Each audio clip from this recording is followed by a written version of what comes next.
Hello everyone and welcome to another Feed Army video. My name is Emmanuel and today Google has announced a few new attributes related to the shipping details, specifically the data feed related ones.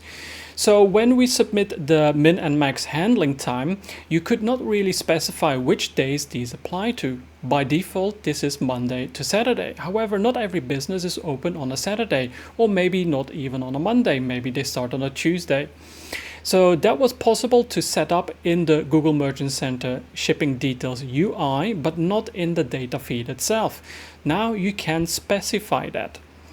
So when we have a look at the policies here, so we've got the minimum and maximum handling time that was already added. So you could specify how long it should take. For example, if you can ship today, then that will be 0 to 1. Or if it's like between 0 and 2 days, you would then do 0 to 2 in the data feed.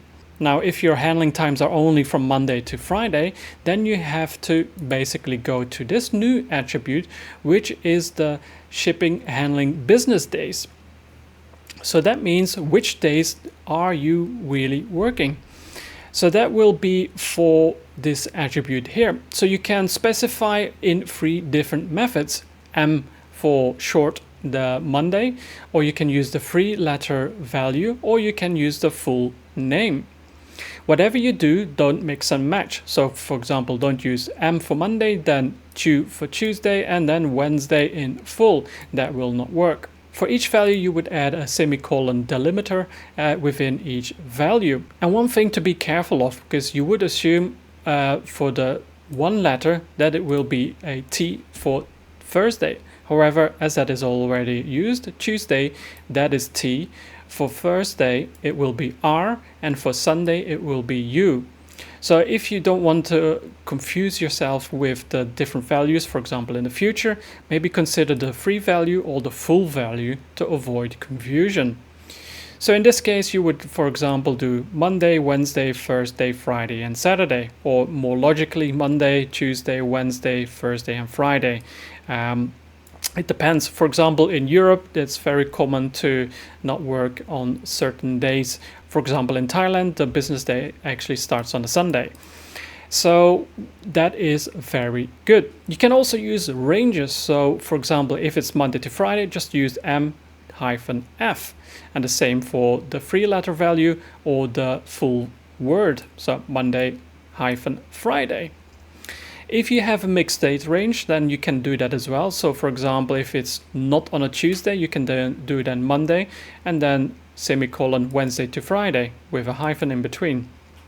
And you can also specify by country, which is great. So if you have multiple specifications, shipping details in the data feed for each country, you can do that as well.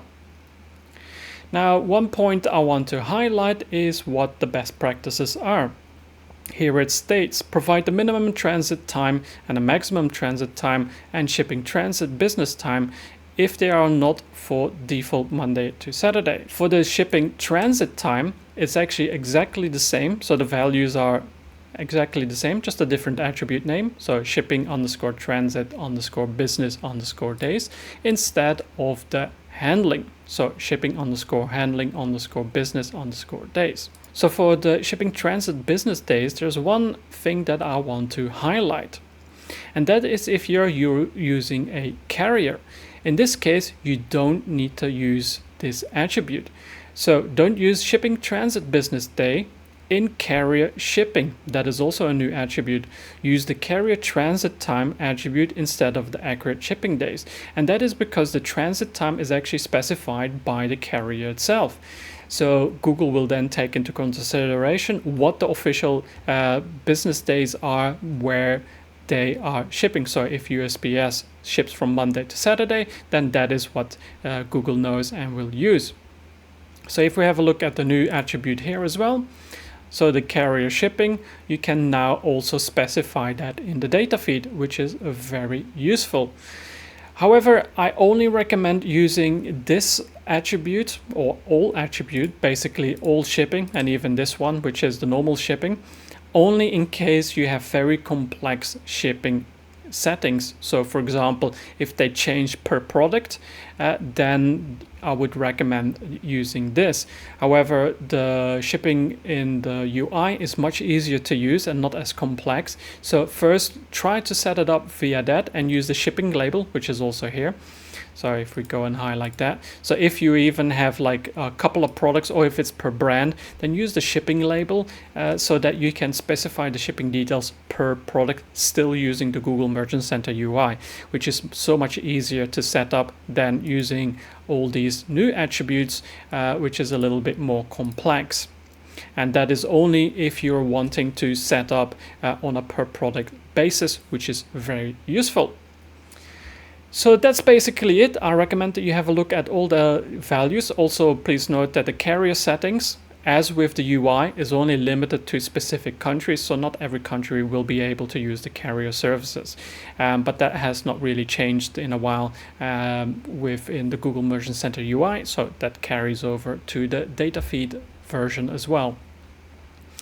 So this is very cool, especially for businesses that don't operate during the normal business hours from Monday to Saturday. So now you can have more accurate shipping details, because the details that you show your consumers when they're viewing your ads is very important, because it will show when the items could be delivered, and customers might decide not to choose your product if the delivery times are too long. So make sure that you double check that you have accurate shipping details. Also, don't forget to look at my other video that I released a few weeks ago regarding the 0 value for the handling time, which was a new update that Google has introduced as well. So before, if you would ship the same day, then you would set it actually from 1, or for example, if it's 0 to 2 days, you would say 1 to 2. However, you can now officially, which you could have done actually before, but it's now officially supported, 0 to 2 instead of 1 to 2. So make sure that you check that video as well if you're interested in making sure that your shipping details are 100% correct. And that is related to the Google Merchant Center UI shipping details, but that will also be applicable to the attribute values in your data feed if you're using shipping details in the data feed. So if you have any questions, feel free to leave a comment downstairs. Thank you very much for watching, and I'll see you in the next one.